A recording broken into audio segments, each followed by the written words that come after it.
Hello, welcome to another episode of 177 Nations of Tasmania. For many decades, Northern Ireland was defined by bloody sectarian conflict between Protestant loyalists and Catholic Republicans. It was only in the late 90s that a peace process was put in place and the violence subsided.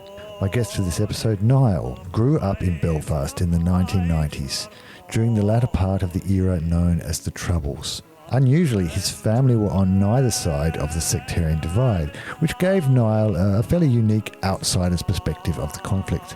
However, this didn't mean that he was not affected by the sectarian divide, something which impacted all areas of life in Belfast. And at a certain point, he knew he was going to have to get out.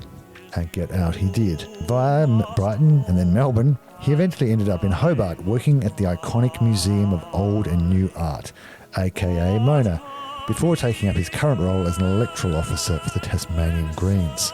In this episode, we talk about how he got to be here, and in between all this, we discuss his experience of a pretty soul-destroying visa application process and rejection, developing connection with the local community and how it led to an interest in local politics, his passion for music, and how an ADHD diagnosis helped make sense of some of his past struggles.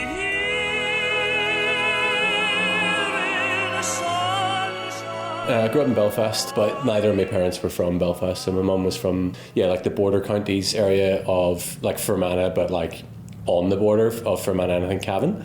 And my dad's family was from the southeast of England. And we grew up in what was then quite a small enclave of neither nationalist nor loyalist or unionist in North Belfast, relatively close to the city centre. But it was pretty unusual. The vast majority of that part of North Belfast was painted curbstones, red, white and blue curbstones or green, white and orange curbstones. And we felt why aren't we on one of these teams? I was the oldest of three siblings and went to a school called Hazelwood Integrated School. And I think it was in one of the first years that school operated.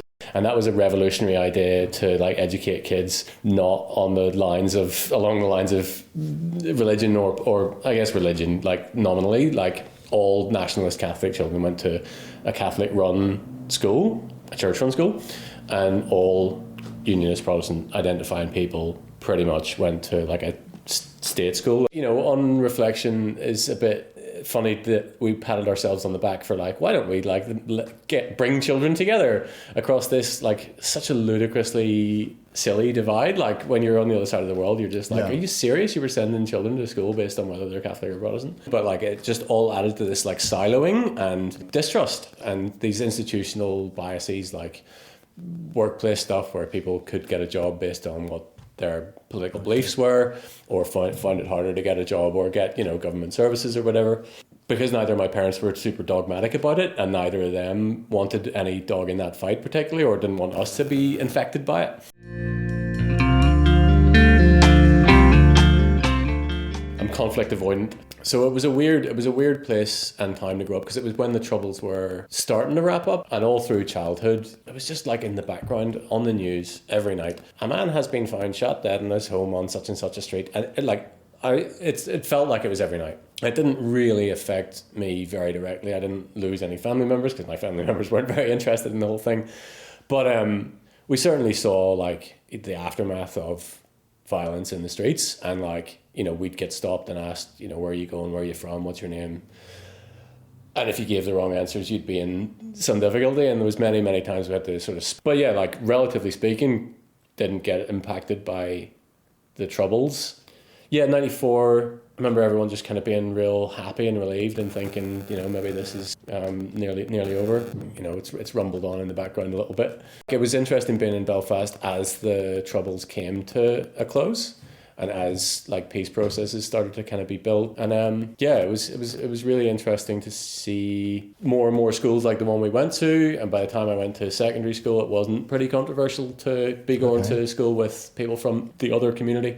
And these days my sister's a teacher there, and she says it's a lot better than it was. But still, for me, one of the reasons that I couldn't stay in Belfast was just the idea that this is going to take too long. Yeah, right. Yeah.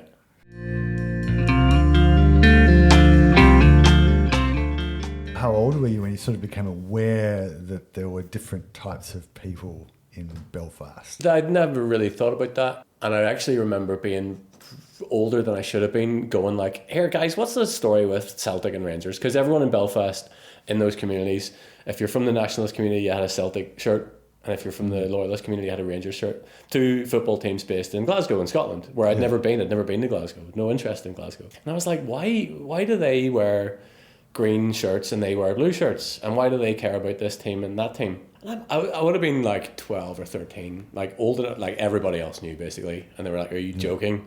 I didn't even know which team was which. And they were like, Celtic is the team from like Irish immigrants who left here and went to live in Glasgow to work, and Rangers is the opposite of that. They're the team that like love the Queen and think that Britishness is wonderful and that this particular immigrant community isn't great.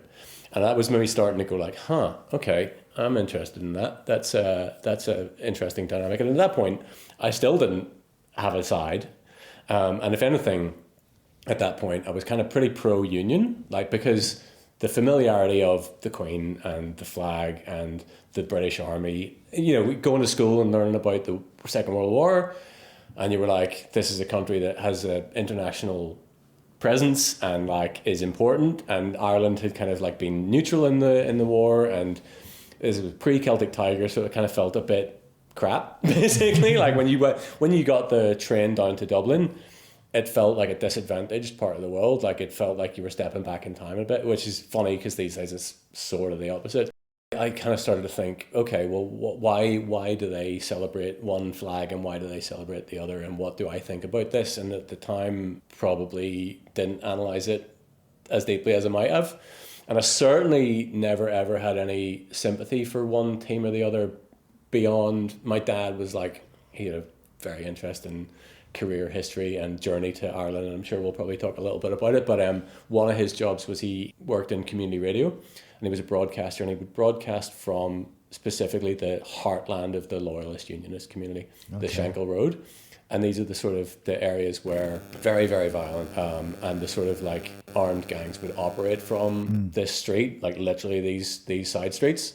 And he got me a job as a newspaper delivery boy in that area. Now, my name's Niall, Niall. It's a very like Celtic, Celtic coded name. Yeah. And if somebody in that area asked me my name or saw my ID or whatever, I remember literally someone whispering in my ear, "I hate you." And I was like, what are you on about? And they just went like, "You're one of them." And like, just genuinely, they were a small child, but they had been conditioned to go like, if you're from that community, I hate you. And I'm happy enough saying it to your face. And so the more time I spent up there doing those newspaper deliveries and just seeing the atmosphere that those particular groups, the Ulster Volunteer Force and the Ulster Defence Association, what they were actually doing and what they were standing for. And this is like, I'm 11 years old at this time, or 12. I was like, this isn't good. And I started to see the murals of the Queen and the murals of the armed gangs and going, are you sort of upholding the existing state structure that doesn't seem to be working very well for you? Because like, this is one of the poorest areas in Western Europe, massive suicide rates. And I was like, what is your beef here? But eventually, I think you can probably tell from what I'm saying, like I kind of swung away from thinking that the status quo was a good thing, and that, being proud to be British and proud to be from Northern Ireland was just something I couldn't really justify to myself. But I never really fully felt comfortable with the Republican movement either, because the idea of murder and bombs as your method for political struggle wasn't super comfortable for me.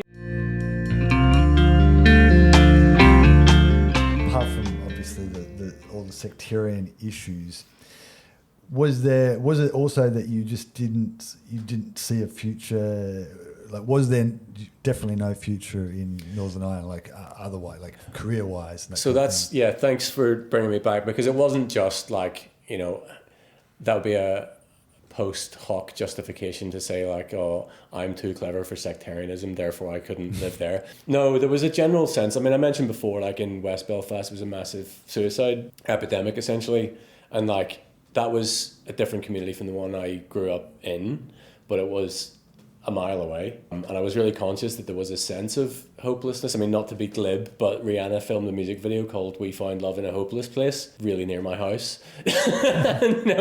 If where you're from is a visual metaphor for a hopeless place, like something's not going that well. And so it would have been while I was at university in about 20 years ago. I was quite surprised to be diagnosed with depression, and like I didn't know what that even meant or was, but I just went to the doctor and I was like, man, like I don't want any part of this at all. Kind of explained what I was feeling. He was like, well, why don't you try these? And I didn't have any concept of mental health. Like it wasn't a discussion we'd have. We were quite a conservative, buttoned up family. Like there wasn't a lot of expression of deep emotion. But I associated that unhappiness with not just the whole sectarian strife stuff, but just like, where are we going from here? Like, where do I fit into society? Like at school I did okay, like my exam results were, I guess, good-ish, and I was expected to go to Oxford or Cambridge, but like kind of just basically lost interest in it. Like around about age 16, 17, I just started to go like, I fucking don't care. And so I just picked whichever subjects I was most competent at. So when I got decent grades in maths, physics, IT, I went and studied a BSc in physics and got an honours degree. But like I knew I didn't want to be a physicist. I'd finished school and the expectation was that you'd go to uni, and I didn't really know what I wanted to do. I didn't know, I didn't want to go to Coventry or the University of Devon or, I had no particular destination in mind. And the clock was ticking. It was like, go to university. And I was like, right, well, I'll go to one where I can live at home and not pay rent, or where I can have my friends around me and familiar streets and blah, blah, blah. So I wasn't quite ready to cut ties from home when I went to university. So I studied at Queen's University and studied physics. But after graduating, I think that's when I went like, right, what's the plan here? And spent a couple of years kicking around trying to play in bands and trying to do music stuff. But eventually kind of just... followed a couple of friends across the water. We didn't go too far. We just went to Brighton in the southeast of England and just kind of had a crack at playing in bands. And it was just heaven to be away from Belfast and to be in a place where, like, Brighton's pretty well known as a sort of very progressive city, at least in the context of the UK and the southeast of England. But no, even then, I think it had the only Greens MP in the sort of House of Parliament. And I didn't care about green politics then, didn't particularly care about politics in a sense, but like I knew that was basically good and nice. And moving to Brighton, like literally getting off the train and walking down to the seafront from the train station, I just felt like I've arrived, I'm at home here, because everyone was beautiful and creative just like me, and we were all in it together. And there was this scene of like lots of people working in cafes and bars and hospo, but that was what you did to pay your rent, and most of your energy went on like creative pursuits or communal experience. It was just a real sense of like togetherness and none of that toxicity that I'd wanted to get away from. And we were not too far from where my dad's family was from as well, so we had like, actually in a sense had a bigger support network, if you know what I mean, than we had in Belfast, because we had now his extended family, the aunties and the uncles and the grandparents and stuff were only a train ride away. So yeah, it really felt like home, except being the Irish guy in the southeast of England. You're still, I mean, Brighton was really, really tolerant and there were lots of immigrants. And of course, being Irish in England is hardly like the most unique immigrant experience. But like, it still wasn't like home with a capital H, do you know what I mean?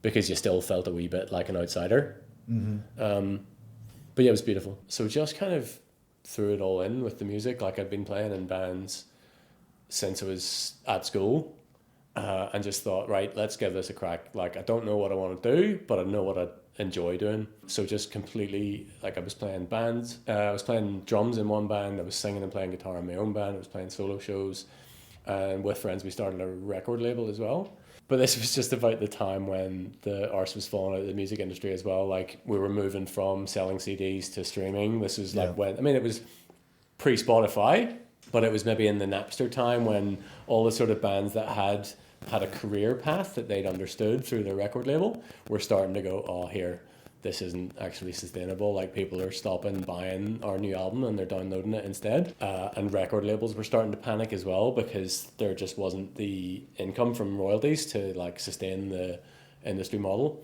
Like looking back, the record label model of the music industry was pretty short-lived and was like quite specific to a bunch of stuff, like how you manufacture vinyl LPs and how expensive it was to go into a studio and record and all that stuff. So kind of did get a little bit of an overview of how the industry was still working, and it was so fun to be working at a label.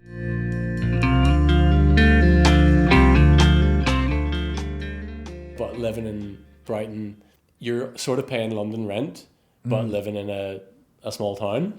And actually, like, it was wonderful because if there was a band playing in London, the train was like less than an hour, and you could get the train home again after the show. So you kind of were living in London because it could take you an hour to get from one side of London to the other. Yeah, it was really exciting. But I started to realize, like, one of the guys in the band, he'd graduated from his law degree and he was a practicing lawyer, and he was also living in the same sort of like shitty share house that we were, and like, you know, having to negotiate what time he could use the cooker and hang his laundry out and stuff. And I was like, man, if lawyers are living like this, that was when it sort of crystallized for me that like I hadn't run far enough away. Yeah. Because, you know, I'd seen a dead end in Belfast for myself. I had seen that like I had nowhere to go, and I'd moved to Brighton and I'd felt really happy, but it was expensive and it was unsustainable, and various romantic entanglements were starting to become complicated and quite stressful as well. So I remember just like the business we were working for, like a bunch of friends were all working in the same cafe, and it closed down. It got sold when the owner got sick, and the owner, we loved her. Like, it's such a cliche of hospitality. We're more of a family than, but like, we had Christmas at her house. Like, we loved each other. I'm still in touch with them more than 10 years later. But when that got sold, we all went clubbing, and we never went clubbing ever. But we just went out and had a mad one, and we're all crying and hugging each other. And one of them just went like, I'm moving to Melbourne. We all pronounced it Melbourne because we hadn't been here before. He says, I'm moving to Melbourne in Australia on a working holiday. You should come. And I was like, oh, if I don't do this now, I never will. I had friends from Belfast who'd moved to Melbourne maybe about 5 years previously. Like they'd been in Dublin, and they'd gone through this whole Celtic Tiger boom, and they'd been living in Dublin when it was super exciting.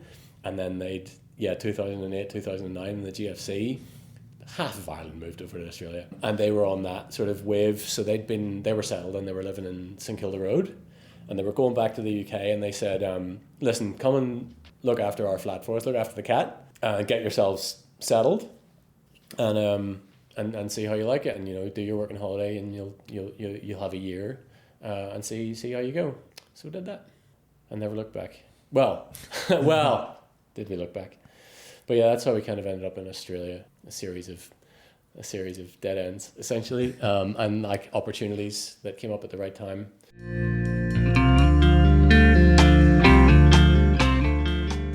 I came over with my partner. My partner's from Scotland, but we actually only got together after I'd made the decision to move to Australia. We'd been like good friends in Belfast for, you know, years before that.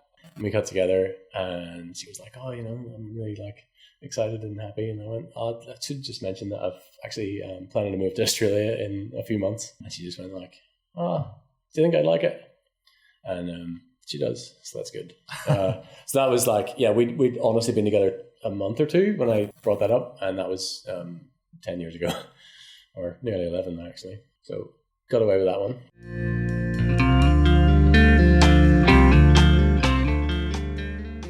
And yeah, we were both 30 and just kind of like working in hospo in Melbourne and feeling just a bit too old to be doing that. But like, again, just like same as Brighton, I remember getting off the train at Flinders Street and stepping outside and walking across Prince's Bridge and seeing like Fed Square on one side and the Yarra and South Bank on the other, and the NGV and the Botanical Gardens and the skyscrapers and stuff behind us, and just like having this sense of like, like just felt really happy and really inspired. And neither of us had ever really lived in a big city before. In fact, Sarah had basically never been in a big city before. You might laugh at the idea of Melbourne as a big city, but like, you know, it's not Tokyo or Mexico City. It's not even London. But to us, like being from Belfast, and I think Brighton's probably about the same size, and both of those are much bigger than Hobart. Melbourne was like so inspiring. The noise and the lights and the smells and the food, and, you know, having stuff in common with lots and lots of people our age. Yeah, really felt really happy and really at home. But one thing led to another, and yeah, when we decided we wanted to stay in Australia, that was really difficult to find a job that would like sponsor me to stay permanently. So what were your initial jobs in Melbourne? Well, just I was working at a bar called the Local Tap House, and shout out Local Tap House. Still love the place. Still go every time I'm in Melbourne, because like I still say it's the perfect pub in that it's got like live music. It's got comedy on Monday nights downstairs in a big sort of like function area. It's got 20 taps that mostly rotate through like interesting, delicious craft beer. Because I was styling myself as a bit of a craft beer nerd, a bit of a hop expert, just cause like trying to find a niche, you know what I mean? And so they're like, oh, you'd absolutely smash it here. So I went to that bar, but I could only do it for 6 months because of the working holiday thing. But just felt so happy in Balaclava. You know, I just worked. I'd never had a quote unquote proper job. God forgive me, like hosp was great, but like I'd always just kind of been bouncing around cafes or temp jobs, you know, just working for admin this or council that or whatever. But suddenly it was fun, and we were being paid properly as well, because that's the other thing, like working hospital in the UK, minimum wage, fuck you, like the conditions aren't great. In Australia, suddenly we were kind of respected, and it was an industry that, you know, we had a union we could join, and we felt trusted by our bosses, and just like, you know, I don't mean to like romanticize it, because it's hard work, but yeah, it was really fun. So I was so lucky. After that 6 months, I found another independent craft beer place that needed a manager, and for all my faults, I've got a pretty high work ethic. So they were just like, we need you. And like looking back, there was a wee bit of not exploitation, but like I was paying them back a bit for the trust they put in me to sponsor the visa, because it cost them thousands and thousands of dollars. They'd never done stuff like this before. It was a brother and sister team who were basically my age that had like, I guess they had parents that were doing all right or whatever. They owned this like 3-story bar in Camberwell. Camberwell's a fairly sedate, gentle suburb, but it had previously been a dry suburb. So like we had this oasis of like independent craft beer. It was owned by young, cool people, and I was the manager. And suddenly like I felt like part of the furniture. I got to know all the regulars. I got to know the suburb really well, because like the regulars were people who knew everything that was going on. So they'd come and sit at the bar. I'd pour whatever I thought they would like. They didn't even have to ask me. And yeah, I just like suddenly started to feel engaged in the community in a way that like when you're on a working holiday and you're working in hospital and you're having a good time, you don't really care about transport or the health system or the housing system, except insofar as like, can I afford my rent? You're just like, you feel like you're a guest in the country, and you don't have a lot of agency or ownership of that stuff. Coming to Balaclava and feeling like I'm more part of a community of people that live there more permanently, maybe, meant that I started to think about the issues that were affecting Melbourne and Victoria and Australia. And I still didn't have my citizenship, didn't have my permanent residency. We were working towards this because we wanted to feel like we belonged. And we applied for the permanent residency, and it took maybe a year or a year and a half, I think, before we even heard anything. So all that time I'm working like as a pretty underpaid hospo guy, working nights all the time as well. So suddenly I'm like starting to think, well, the thing I love is live music. Every single night I have to work in this bar in this, let's face it, quite boring part of the world. I started to feel quite trapped by it. I couldn't leave the job because my visa was tied to it. I had to just wait for the decision. But eventually the immigration people said, oh, we haven't been able to verify one of your references in the UK.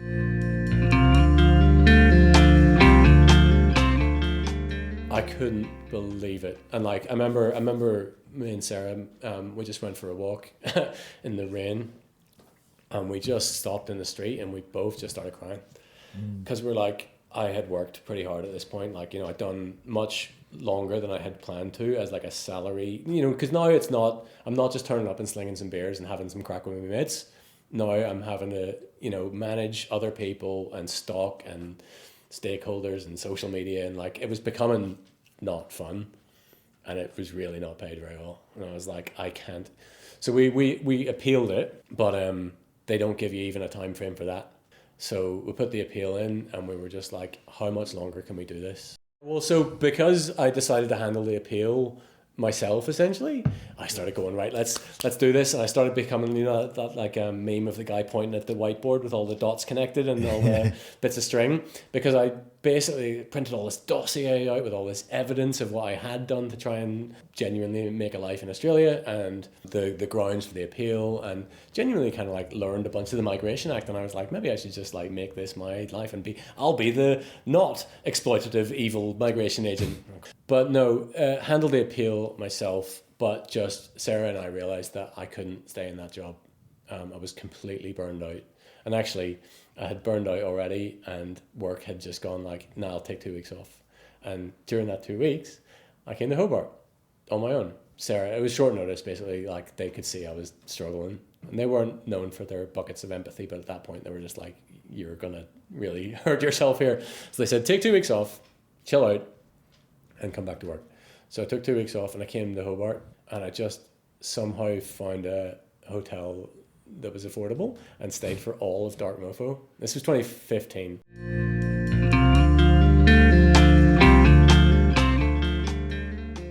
There were these pop-up art experiences in little car parks and outside of the city. I remember going up to Willow Court in New Norfolk and seeing your man, what was he called? Mike Parr. Just these incredible gigs, and also not just gigs, but like there were radio plays and dance shows, and I phoned Sarah about halfway through the trip just going like, can you take some time off and come over as well? And she came down from Melbourne as well and stayed with me, and we went to a bunch of shows, and we were just like, oh my god. It may have been a bit naive, but we were like, I could live here. Mm-hmm. Turns out it's not always like that. It felt familiar, and it felt like a city the size that we're more used to as well. So when we thought, right, we could either stay in Melbourne and fight this, or we could move to Hobart, and then a whole bunch of different pathways to staying more permanently open up.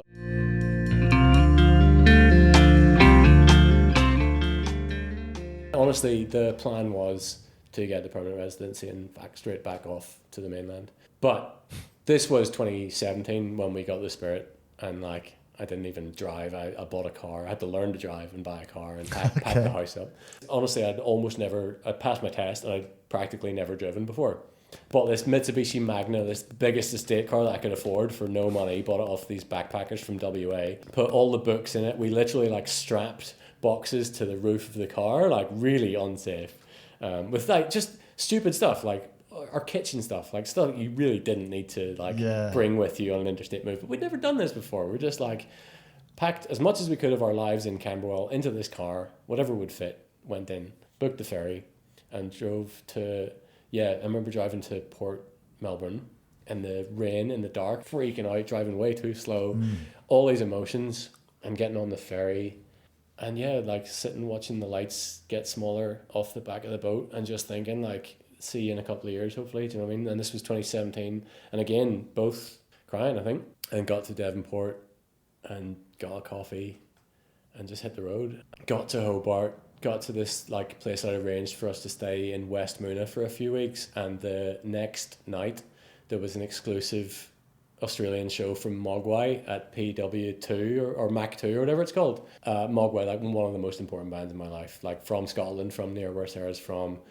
I first saw them in 1999. Like they're a huge part of my life, and they were playing the night after we moved to Hobart, and they were playing Hobart once and then going back to Europe.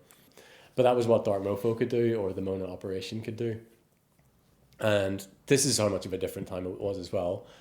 I never really applied for a job in my life, but like I just went up to Mona and just went like, any jobs going? And this was post Dark Mofo, like heading into the dark winter of Tasmania. And they were just like, yeah, just come back next week. And I didn't even say what I wanted to do. So I ended up like bouncing around a bunch of the hospital venues in Mona for many more years than planned. But again, just like instantly felt accepted very quickly, felt respected by the managers, and felt like this weird little bubble up in Berrydale was a kind of home from home as well. Every day was exciting. You'd turn up there not knowing what was going to happen. If there was a cruise ship in town, it was a whole different operation. And just like hung around long enough that eventually I was pretty well trusted to just kind of come there and do what needed to be done every day, and just got put on salary and just some guy that which was really liberating and really lovely. But eventually you're just like, okay, what's next? But yeah, like being a part of that Mona world, especially pre-COVID, when like Tasmanian global tourism was really exciting, and when we're, you know, as a city, Hobart was feeling really exciting as well. Then COVID happened. Things got a little bit more complicated. Actually, you know, on reflection, there's nowhere I would have rather been in the world than where we were. I felt guilty, man. I enjoyed it. Like the first half of 2020 was really, really great for me because, after a bit of stress, because we still didn't have our bloody visas at this time. We were still waiting. The appeal must have gone in 2016, and it was heard in maybe... No, actually, the appeal had been successful. So we'd gone to Melbourne and seen the Administrative Appeals Tribunal Board. I remember bringing that big dossier. I wore my suit. You didn't even have to turn up to the thing. Like it's a bit of a formality, but we took our seats in front of this tribunal, and they were just like, right, next case, Harden versus Department of Immigration. Oh yeah, you win. That's fine. Like they didn't even need to hear from us. They were just like, this is on the face of it mad. So they were like, we're setting aside the decision. You don't get your visa because that was years ago. It doesn't exist anymore. Your nomination's not valid anymore, but the refusal doesn't hang over you anymore. So you can now do whatever you want to do. So I was like, brilliant, and applied to the Tas state government as a qualified restaurant manager, which makes me giggle a little bit because I didn't particularly plan to be a qualified restaurant manager or consider it needs much qualification. I was just some guy that turns up on time every day. But that's good enough for them. So they were like, and there was a genuine need for those in Tasmania in the booming tourism times. So yeah, the Tas state government sort of said, we'll back your application, go nuts. So that was like, yes, wait off. So we applied for permanent residency, but we were still waiting. So when COVID came in, the visa hadn't come in yet, which meant a period of like real uncertainty. Like, is this the end of the road? Because I remember sitting watching Scott Morrison's press conference when he sort of said, you know, we understand that there's loads of people on visas that are doing it tough. We're going to do this program called JobKeeper to support, you know, Australians to make sure that the businesses have the certainty they need. A lot of my friends were visa holders working in hospital, and we were fucked. Like, we had no support, we had no jobs, our incomes were gone, and like if we'd been in Melbourne, we'd have been in real trouble because I don't even know if I would have wanted to put that pressure on that business I was working for. They couldn't have afforded it. They were just surviving as it was. And so, yeah, we were excluded from JobKeeper, and we were just panicking. And then David Walsh, I don't know if it was because the ABC interviewed us just outside Mona, but I got a call from the CEO of Mona just going like, listen, we're going to figure something out for the visa holders because you are an important part of the workforce. David's a smart guy. He's not doing this because he loves you, but you're going to be okay. And in the end, like, because I'd been full-time salary, Mona essentially voluntarily paid us JobKeeper, which was an unbelievable act that I will never ever forget and never not be grateful for. But it sort of made me feel obligated to them as well. Yeah. So during 2020, I survived. I just like learned to get really good at cooking, and I went running every day. Never had any interest in running, but I lived near, Gasp, the little... Yep. I lived near there, so I would just like run round that beautiful little coastal path, looking at the mountain every day, looking back up at my house, looking across the bay at Mona, and just feeling like the luckiest person in the world. But the minute there was work to do, Mona was like, right, visa holders, off you go into the vineyard and prune the vines in the middle of winter and like start driving the van for the wine club. And as soon as we were ready to start thinking about reopening, we were the ones in there kind of cleaning it and getting it ready and restocking it.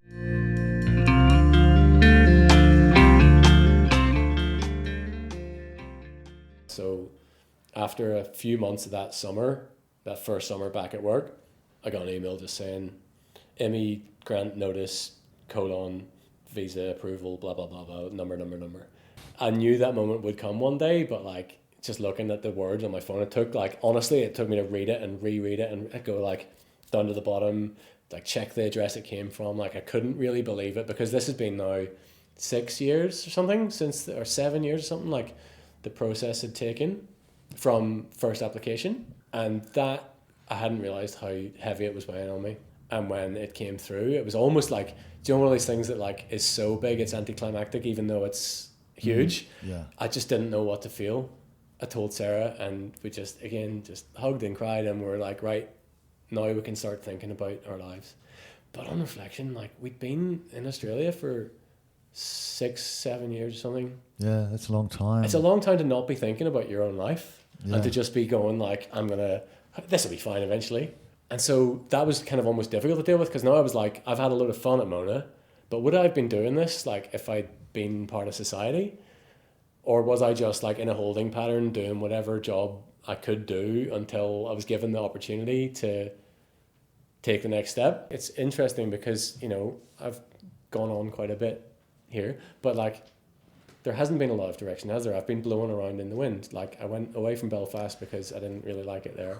I went away from the UK because it wasn't really working out for me. I've always just kind of done whatever felt like it needed to be done without really a big plan for it. And I still don't have a big plan for it, but an opportunity came up, which is how we came to be recording where we are. We're at the Greens HQ. I just saw like an advert for staff, because in the most recent Tasmanian state election, the lower house went from 25 seats to 35. That was always going to mean some more, well, was hopefully always going to mean some more Greens MPs from my point of view. Greens got an extra MP in what's now called Clark, near the Hobart region. And the second MP who got elected was Helen Burnett, who used to be the Deputy Lord Mayor of Hobart. And when we first moved to Tassie in Hobart, Mona was one sort of support network and world that had been kind to us. But also, like, I did a little bit of volunteer work for the Greens, partly because the whole visa journey felt so disenfranchising. I felt personally attacked by this confrontational nature of the whole application process, where the whole Department of Immigration were like, all right, motherfucker, tell us why you want to stay here. And like, what are you bringing to the table? And like, the whole thing was so adversarial. That's the word. I felt like they were intentionally making it really difficult. I'm smart enough to know that I had a much easier time than people with a name that sounds more foreign than mine, for example. And you have the advantage of English as your first language. Absolutely. So many advantages. And still, it like broke me in a way that is permanent, I think. Like, honestly, I'm sort of scarred by it.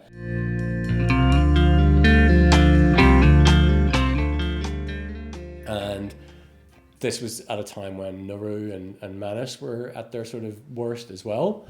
And I was watching the news and I didn't really care about politics. Honestly, I probably couldn't have named the Victorian Premier when we were in Melbourne.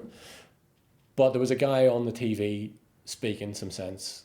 I think I remember it was one specific Insiders, because I had Sunday morning. I would work late Saturday night and I'd watch Insiders on Sunday morning like a nerd. And Nick McKim was just speaking like actually compassionately and with humanity about what was going on offshore. And of course, that's a whole different scale from what we were going through, but it's part of the same horrible system. Yeah. And I was just like, this guy is actually speaking like a human being. And this sounds like hyperbole, but I swear I'd never heard a politician speak in a way that I could empathize with. And I didn't have a vote here because of the whole visa thing. So I just joined the ring. It was like, you can have some money. $10 a month, doesn't bother me. Australia's been pretty kind to us so far. We want to stay. We want to be part of it. And so, yeah, just kind of got a little bit involved in doing a little bit of volunteering for them here and there. God forgive me, they're still really sweet about it. They're still like, oh no, I used to be the champion door knocker. I feel like I door knocked like twice.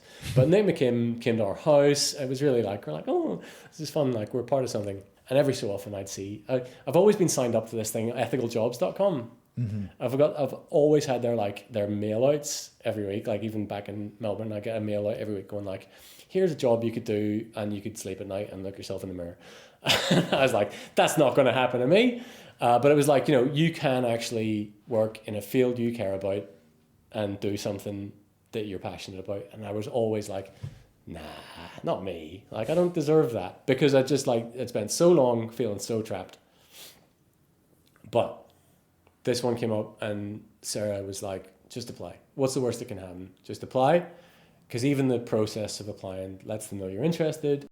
So Helen called me up. It was Helen Burnett called me up and said, you know, got your application. Didn't know you were interested in this stuff, but, you know, come in for a chat. And the chat just went like this. I just talked for like an hour. And she was like, okay, all right, bloody hell. And yeah, called me back in for a second stage and said, you know, is there anything I need to know? Is there anything that you disagree with us on? Any skeletons in the closet? I was like, I don't know. I don't think so. So yeah, got offered that job as basically her sort of electorate advisor, which I didn't even know what that meant. I applied for it, but it was like genuinely there's a bunch of transferable skills from hospital, because lots of it is just about finding good outcomes for people that have got a situation. I've always been quite reactive. Like if you put me in a situation, I'll find my way out of it. I'll solve problems. So yeah, like elected advisors, basically we get emails. I've got this issue. What can you do to help? I'll triage it and try and figure out some way to help people, essentially. But she's also like spokesperson for a bunch of stuff I'm super interested in.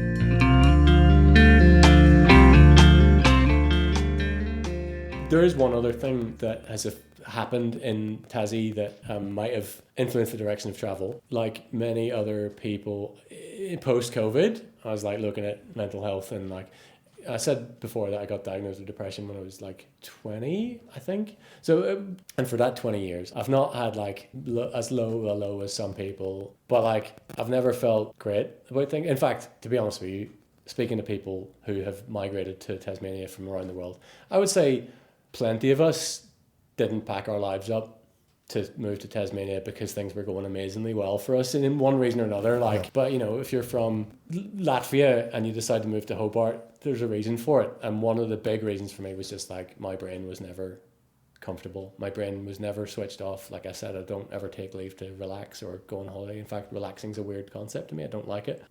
Like, it was just like I would settle down in this like zombie state where I was just like, yeah, I'm not sad, but I'm not happy. I don't care about music anymore. I don't care about films. I don't care about my partner or food or whatever it was. Something would be taken away every single time. And honestly, getting them back was really hard every time. So I was like, this isn't making sense for me as a diagnosis. Like, I don't think I've got like whatever depression might mean. Yeah. I don't think this is quite it. But I never cared enough to like investigate it much further because I don't like going to the doctor. I don't like accepting, you know, that something's wrong. I'm kind of, despite my best efforts, I'm still somewhat British, so I'm still quite unable to talk about emotions and brains and stuff. But, you know, I was conscious that it wasn't going amazingly. And so during that last period of like real bad burnout at Mankiselli's and Mubru and Mona, when I was like, guys, like, I just can't think straight. I can't concentrate. I can't switch off for 1 second. When I get home from work, I'm reading the group chat and checking how the cameras are going. And, you know, my days off, I'm going into, and they said, right, go and just explain all this to your doctor. And he said, have you ever been checked out for ADHD? And I said, don't be stupid, man. Like, because ADHD to me was like small boys in school who were disruptive, and I was pretty well behaved and pretty good student, a relatively good student. Certainly wasn't badly behaved, but turns out moving from that hospitality world where I was like spinning multiple plates and reacting to whatever situations, reacting to what people were saying to me, that was soothing that part of my brain that needed noise and comfort and excitement and stimulation, I guess is the word. And so as soon as I was in this other work environment where I was sitting down and it was grand, but you had an inbox and a calendar and a Chrome window with 10 tabs open and some project to complete, ideally by 5 o'clock, that was hell. It was awful. I was so grateful to have the job, but looking at a computer screen, everything started to like spin out. I was like sweaty palms gripping the desk and reporting that back to the doctors. They were like, right, you've got ADHD, and if you try stimulant medication, it may sound counterintuitive because you think if your brain is going in 10 different directions at once, stimulating is probably the last thing you need. Anyway, it turns out doctors are smarter than me, and I should stop spending my entire life second guessing them because, that has completely changed my life.